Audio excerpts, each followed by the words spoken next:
রংপুরে ছাত্র শিবিরের কর্মীদের উপর সন্ত্রাসী হামলা ও মোবাইল ফোন কেড়ে নেওয়ার অভিযোগ উঠেছে রংপুর বিনোদন উদ্যান ও চিড়িয়াখানার কর্মচারীদের বিরুদ্ধে।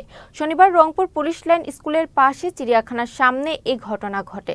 এই ঘটনায় পুলিশ মেহেদী নামে একজনকে আটক করেছে। শিবির কর্মীরা জানায়, জাতীয় বিশ্ববিদ্যালয়ের অধীনে ভর্তি পরীক্ষার্থীদের ব্যাগ ও অন্যান্য প্রয়োজনীয় জিনিসপত্র বিনামূল্যে রাখার জন্য হেল্প ডেস্ক বসায় তারা। এতে বাধা দেয় চিড়িয়াখানার ঠিকাদার কর্মচারীরা।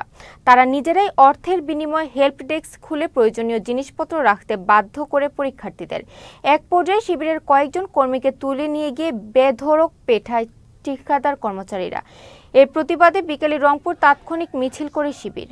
মোবাইল রাখা নিয়ে তাদের মধ্যে একটু ঝামেলা হয়, তারা এসে অতর্কিতভাবে এখানকার যারা ছাত্ররা ছিলেন তাদের উপরে হামলা করেন এবং কিছু মারধরও করেন তারা। এই বিষয়ে আমরা তদন্ত করতেছি। অলরেডি একজনকে আমরা গ্রেপ্তার করছি, আরও গ্রেপ্তার চেষ্টা করছি। একজনকে গ্রেপ্তার করছি। নামটা এখন বলা যাবে না।